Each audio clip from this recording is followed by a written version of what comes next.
چین کی شہزادی بارہ دری میں بیٹھی ہوئی باغ کی سیر کرتی تھی اور اس باغ میں موروں کے جوڑے نے کسی درخت پر انڈے دیے۔ اتفاقاً گلستان میں آگ لگ گئی، یہاں تک کہ تمام درخت گل جل گئے۔ اس مور کو آگ کی برداشت نہ رہی تو ناچار مورنی کو چھوڑ کر آپ اس آشیانے سے پرواز کرنے لگا۔ اس نے ہر چند کہا، اے مور، اس وقت مجھے آفت میں نہ چھوڑ۔ اگر تو میری الفت سے نہیں رہتا تو ان انڈوں پر رحم کر۔ اس نے ہرگز اس کا کہا نہ مانا اور وہاں سے اڑ ہی گیا۔ مورنی مارے محبت کے ان انڈوں پر سے نہ اٹھی اور وہیں جل کر راکھ ہو گئی۔ شہزادی نے جس روز سے یہ بے وفائی مور کی دیکھی، اسے مرد سے نفرت ہو گئی۔ جہاں ایک طرف روم کی شہزادی کے ساتھ یہ دردناک قصہ ہوا، وہیں دوسری جانب چین کے بادشاہ کے ساتھ بھی ایک عجیب قصہ گھٹا۔ چین کا بادشاہ اتفاقاً ایک دن اپنے محل میں سو رہا تھا۔ اس کے وزیر کو مملکت کے کام میں مصلحت چاہیے تھی کہ آ کر اس نے بادشاہ کو بیدار کیا۔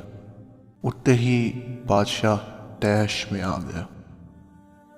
وزیر کو بادشاہ کے غصے کی وجہ معلوم نہیں تھی۔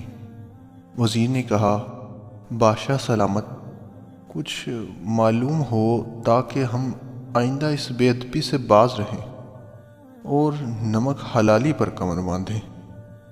تب بادشاہ نے ان پر رحم کھایا اور فرمایا کہ میں ابھی سوتے سوتے کیا خواب دیکھتا ہوں کہ میں کسی بادشاہت میں گیا ہوں اور وہاں کی شہزادی سے میل جول کرتا ہوں۔ اتنے میں کم بخت تم نے آ کر مجھے خام خواہ جگا دیا۔ اتفاقاً وزیر مصوری خوب جانتا۔ اس نے بادشاہ کی فرمائش کے مطابق شہزادی کی تصویر بنائی اور آپ ایک گزرگاہ میں جا بیٹھا، اور جو کوئی ادھر ادھر سے مسافر دور دراز کے رستے سے آتا تو اس سے یہی پوچھتا کہ تو نے اس صورت کی عورت کہیں دیکھی ہے تو مجھے خبر دے، یا سنا ہو تو کہہ دے، پر کوئی شخص اس کا جواب نہ دیتا تھا۔ اتفاقاً بعد ایک مدت کے کسی طرح سے ایک سیاح وہاں آ نکلا۔ جب وزیر نے اسے تصویر دکھائی تو اس درویش نے کہا، بابا، اس سے میں خوب واقف ہوں، یہ روم کی شہزادی ہے۔ باوجود اس حسن کے اس نے آج تک شادی نہیں کی، بلکہ مرد کے نام سے بھی خفا ہوتی۔ تب اس وزیر نے پوچھا، یہ کس واسطے شادی نہیں کرتی؟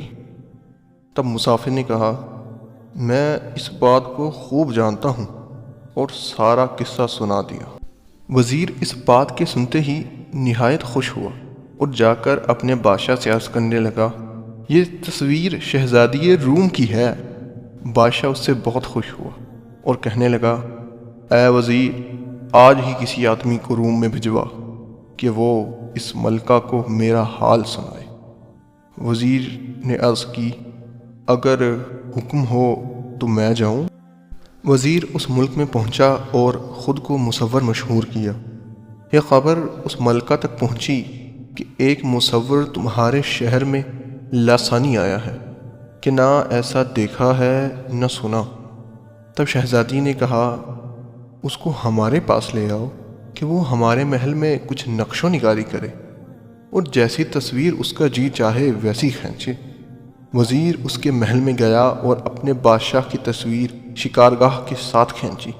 تب شہزادی نے پوچھا کہ یہ تصویر کس کی ہے اور کس جگہ کی ہے؟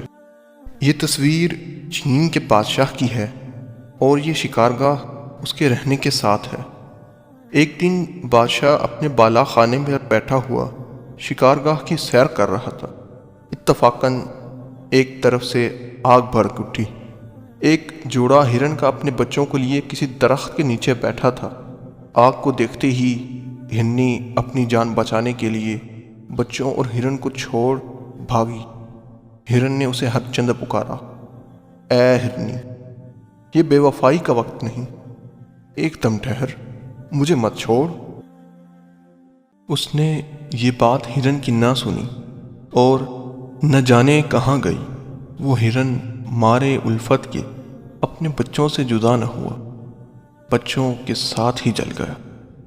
اے ملکہ، جس روز سے بادشاہ نے یہ بے مروتی دیکھی ہے، اس دن سے عورت کے نام سے کوسوں دور بھاگتا ہے۔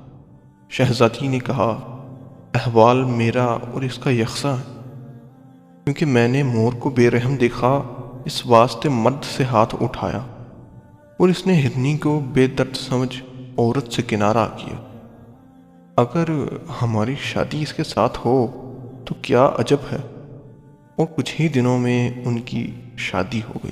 انوکھے، دلچسپ، حیرت انگیز اور خوبصورت قصوں اور واقعات کو سننے کے لیے سبسکرائب اور گھنٹی کے نشان کو دبائیں۔